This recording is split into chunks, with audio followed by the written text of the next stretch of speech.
Well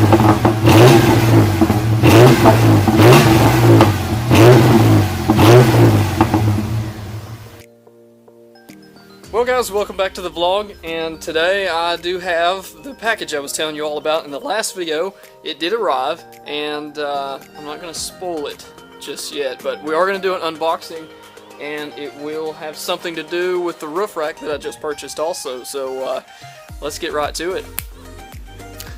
Alright, yeah, so here's the rest of this build. Everything is going to complete the roof rack install here. Of course, we got the new light bar that just came in today. It's an inside light bar. Also have the clips that are going to go on the roof rack. Because what we are going to do is mount this guy right here. So I don't want this thing to set up any higher than it already is, because the big issue is now I'm literally barely fitting in the garage that I'm parking this thing in, and the garage to the house that I'm also building is quite, you know, it's probably not going to be as tall as the one that you're seeing here in our main garage. So we're going to try to tuck this thing back here on this rear bar and then snake the wire down this Q-clip. And the great thing about these guys is that when I snake the wire down through here, I can hide it down inside of this clip and down the door frame, and then we're probably going to run the switch here. Haven't decided yet. Of course, the one for the Hellas that I installed in a previous video is right here. They work pretty good. So yeah, let's get started. Alright guys, so we're starting to put the light bar on here, and these little mounts that I purchased, that I was taking out of the box earlier, these things are really neat if you're going to mount a light bar to a roof rack. This thing lets you basically tighten this down, and then this bolt will then run through my new light bar that I just got, and I'll put one on the other side and make sure everything's centered up, and then we're going to start doing the wiring on it. Now the light bar I purchased is called an Insight. It is a metal housing, and it looks pretty neat, so we'll see how bright this thing is.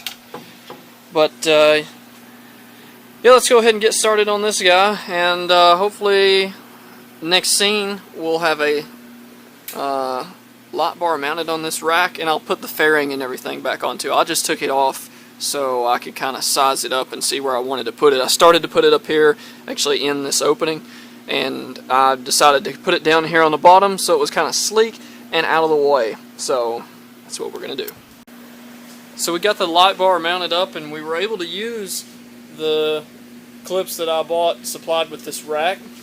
So basically these have a rubber grommet inside that you'll choose depending on what size bar you have. And then once you get that on, this piece here just bolts together, and then you can rotate it with, of course, your adjustment screws and everything. And we measured everything to get it lined up. And then you can see down here, I don't know if you can see these or not, there's these little itty bitty bumpers that we put down on the front just to keep vibration down. If we are on a trail or you hit sort of like a jump, I didn't want it to come in contact with the top of the truck, so we kept everything kind of off of the cab. And it's really sleek looking. It's actually not sitting on the cab. You may not be able to see it in the video. You can see the daylight in between. So there's probably roughly 150 to 200 thousandths of a gap right there. And it's really nice because it's sleek and it just blends in. It doesn't stick out. And this kind of gets rid of that gap that you guys were talking about. Everybody was wondering why there was so much gap right there, and now you know why. It's because I was making room for a light bar. So we're going to go ahead and start wiring this thing up next, and they supplied us with an Insight harness that has a fuse, a relay, and everything's nice and neat, and already has kind of like a weather stripping, like a heat shrink, sort of a shield on the outside. It's kind of nice compared to the Hella harness that I had on my other one. We had to put our own heat shrink on it, and then all your connectors are just plug and play.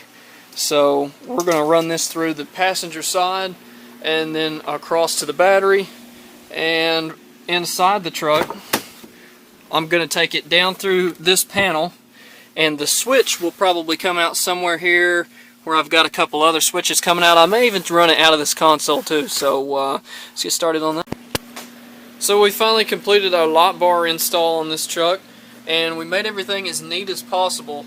So our main wiring harness that runs this lot, of course that's supplied with the inside kit. Now keep in mind we did buy the rack adapters here. These come in various sizes. You can get these, actually all this was from Amazon, and they will adapt to any size bar that you've got. And then this comes with the light bar, and you just attach it. Now it looks really close, and I do have some guards on the bottom to keep it from actually touching, but there's about 200 thousandths of clearance there. So I was able to put the fairing back on. I thought I was going to have to put this thing up here on the top, but I chose to put it underneath so it kind of filled that gap and gives you a nice clean look without sacrificing the fairing. I just like the look of that thing. And the wire that we actually finished up running, it's hid pretty well. It kind of goes into the rack and then makes a little loop around this back Q-clip down into the door. Show you how we ran this one. This is probably the best way to actually wire up one of these lots if you're running it on a Zr2. So he tucked it in behind the seal, and it follows this seam. Actually, you pretty much lose the wire. Like, you can't even see it. That's how nice it tucks. You will see it come out down here at the bottom, and this runs through the fender over here across your AC unit and to the battery, and we've used this black kind of crinkle stuff to hide everything nice and neat so it looks kind of factory under there. And of course the power for your switch also, we learned, has to go back around this way into the firewall, or in our case we went through the door. So we ran it back across the engine into this loom, and you can see the relay for the other Hella lots that I've got in the front, and this is the relay for your lot bar. So everything's tucked nice and neat. You can't really even tell we modified anything. It looks kind of factory. Just keeping everything nice and tucked away. And also to power the switch, you can see some wires right here. Those run into the cab, and the power for that switch comes from here, which is also in a little nice little loom that we made. So the easiest way we found to come through here was to go through the door, which seemed to be the most economical way.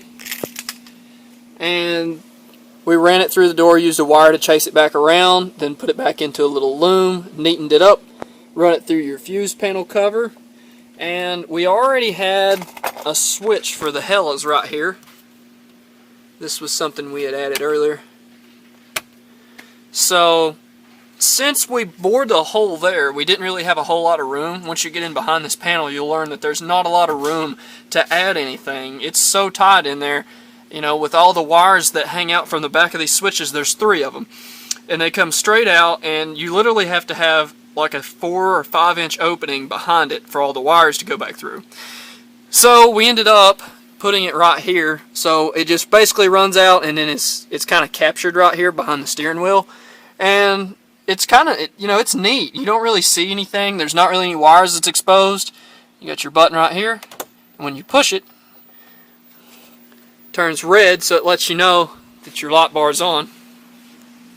If you want to see how bright this thing is, the camera's probably not even going to be able to do it justice, but it is insanely bright.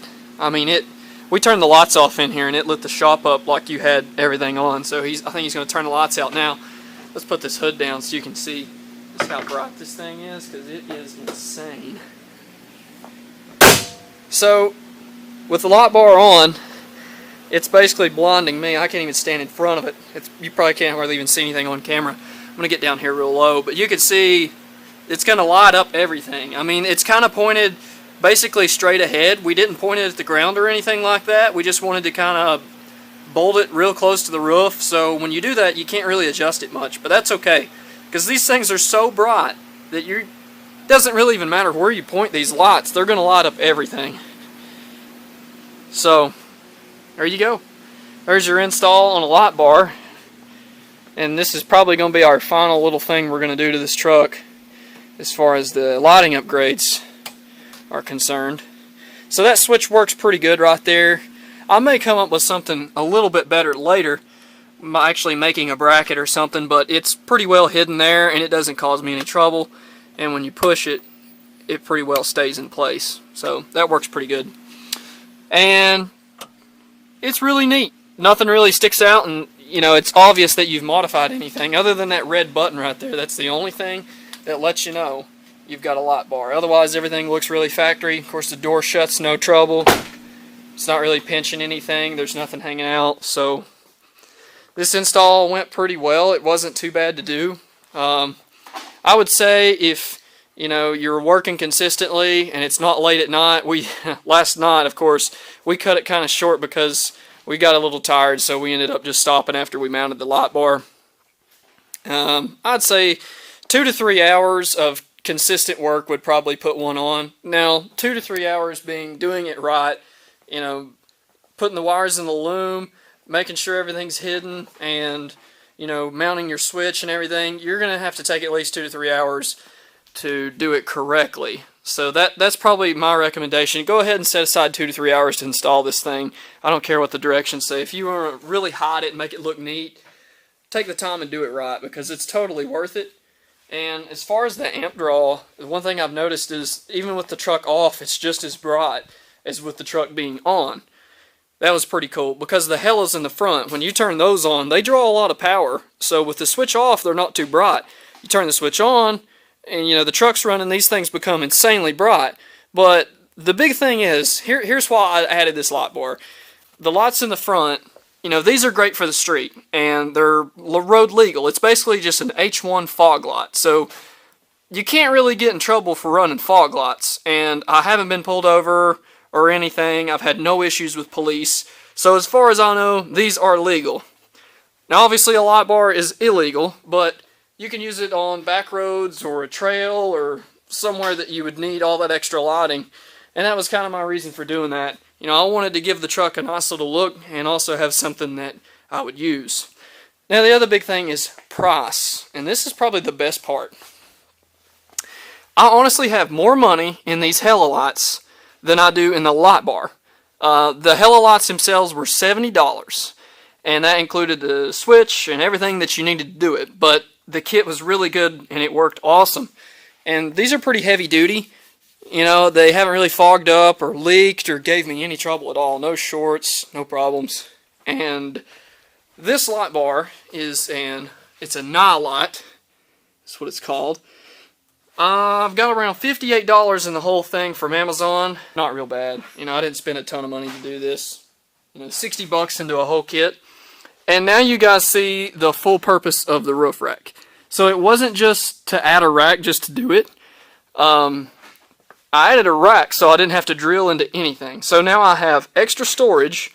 You know, it gives it a new look and it's different. And then now I can hold this light bar without having to drill holes and worry about running wires through the cab and all this stuff. You know, it's so much easier to come out the door and go through the rain gutter and then just bolt this thing to the roof rack. So there you go, guys. Alright, so guys, I've got the light bar on. Obviously it's not completely dark yet, but to give you guys an idea, without it, with it.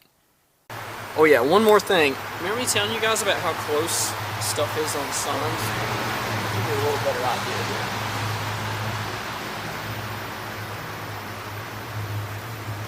I mean, you know, it clears, but it's just really close. So keep in mind, if you do a roof rack, you know, and this is, I think, an 8-foot or maybe 7-foot. I can't remember what that one said. But it also has some little rises in it. And it, like, I think one of these signs I actually bumped coming in, so I'm, like, super close to it. But anyway, overall, it's not bad. But definitely impressed. Alright, guys, so there you have it. Light bar is on. I don't know if you can even see me right now because this is so bright. Oh my gosh. But light bar is on. And we're ready to hit the trails. Everything works as it should. And this thing is insanely bright, man. I am really excited about it. I can't wait to try it out on the trails.